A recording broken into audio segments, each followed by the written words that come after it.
Halo semuanya, pernah nggak sih ngerasa udah belajar mati-matian buat ujian, beberapa hari kemudian semua materinya hilang gitu aja? Nah, kali ini kita akan bongkar rahasianya, gimana caranya belajar secara mendalam. Gimana cara mengubah informasi dari sesuatu yang cuma kita hafal, jadi alat yang benar-benar bisa kita pakai buat mecahin masalah di dunia nyata. Oke, kita mulai dari pertanyaan yang paling dasar ini. Kita kan sering banget mikir, kalau kita bisa nginget banyak fakta, itu artinya kita udah belajar. Tapi, beneran gitu? Apa kemampuan buat nyebutin tanggal-tanggal penting itu sama artinya dengan paham kenapa sebuah peristiwa bisa terjadi? Hmm, Nah, ini dia nih masalah utamanya. Kita semua kayaknya pernah deh kejebak dalam apa yang namanya jebakan hafalan. Belajar cuma buat ujian, habis itu lupa semua. Yuk kita bedah bareng-bareng cara kerja jebakan ini. Ini pengalaman yang umum banget kan? Kita bisa berjam-jam nge-cramming fakta ke kepala cuma biar lulus ujian. Setelah itu, ya udah informasinya nguap aja kayak nggak pernah ada. Nah, ini yang disebut belajar di permukaan, yang sebenarnya nggak banyak gunanya di dunia nyata. Oke, sekarang kita coba gali lebih dalam ya. Biar bisa keluar dari jebakan hafalan, kita perlu paham dulu kalau berpikir itu ada tingkatannya. Anggap aja kayak sebuah tangga, di mana setiap anak tangganya itu mewakili cara berpikir yang lebih dalam dan ya lebih kompleks. Jadi gini, di bagian bawah tangga kita punya yang namanya LOTS atau keterampilan berpikir tingkat rendah. Ini fondasinya, mengingat, memahami. Nah, di bagian atas kita punya HOTS atau keterampilan berpikir tingkat tinggi. Disinilah magicnya terjadi. Ini bukan lagi soal nerima informasi, tapi soal ngapain dengan informasi itu. Menganalisis, mengevaluasi, dan menciptakan. Oke, anggap slide ini peta kita. Lihat deh gimana tangganya kebagi. 3 tingkat pertama, LOTS, itu fondasi kita. Mengingat, itu ya kayak hafal nama ibu kota. Memahami, itu kamu bisa ngejelasin kenapa kota itu jadi ibu kota. Dan menerapkan, itu kayak kamu pakai rumus matematika buat ngerjain soal. Nah, habis itu kita naik ke HOTS. Menganalisis, mengevaluasi, dan puncaknya mencipta. Di mana kamu bisa ngasilin ide atau solusi yang benar-benar baru. Jadi intinya gini, LOTS itu ngasih kamu bahan mentahnya, yaitu pengetahuan dasar. Penting kan? Tapi HOTS lah yang bikin kamu bisa membangun sesuatu yang luar biasa dari bahan mentah itu. Entah itu solusi inovatif, argumen yang kuat, atau bahkan karya kreatif.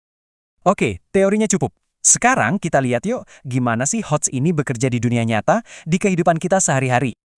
Ada 3 fungsi utama HOTS yang bakal mengubah cara kita melihat dunia. Kita mulai dari yang pertama ya. Fungsi pertama adalah transfer pengetahuan. Ini bukan cuma soal tahu sesuatu, tapi soal kemampuan kita buat nyomot pengetahuan itu dan memakainya buat mecahin masalah yang sama sekali baru di situasi yang beda. Coba deh bayangin, kamu belajar coding bukan cuma buat lulus ujian, tapi kamu belajar coding biar pas kamu lihat ada masalah di sekitar, kamu bisa mikir, wah, gua bisa nih bikin aplikasi buat ini. Nah, itulah transfer pengetahuan lagi beraksi. Keren kan? Fungsi kedua, pemecahan masalah. Dan ini lebih dari sekedar ngikutin instruksi ya. Ini tuh soal gimana kita menghadapi tantangan yang jawabannya nggak jelas, terus kita rancang sendiri jalan keluarnya yang efektif. Perhatiin nih, pertanyaannya bukan sebutkan 3 cara mencegah perundungan. Kalau itu sih pertanyaan LOTS, tapi pertanyaannya adalah temukan cara paling efektif. Nah, ini nuntut kamu buat menganalisis situasi unik di sekolahmu, mengevaluasi berbagai strategi, bahkan mungkin menciptakan program yang baru. Dan yang terakhir, fungsi ketiga yang paling powerful, kombinasi antara berpikir kritis dan kreatif. Ini adalah kemampuan buat melihat sebuah situasi, mempertanyakan asumsi-asumsi yang ada, dan akhirnya ngasih penilaian yang bijak, atau bahkan ngasilin ide yang benar-benar out of the box. Wah, ini contoh yang pas banget nih.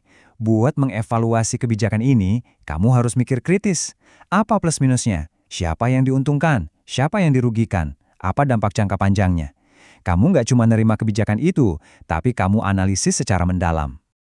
Jadi setelah kita lihat semua ini, pertanyaannya adalah, gimana caranya kita bisa secara sadar mulai menaiki tangga berpikir ini dalam kehidupan kita sendiri?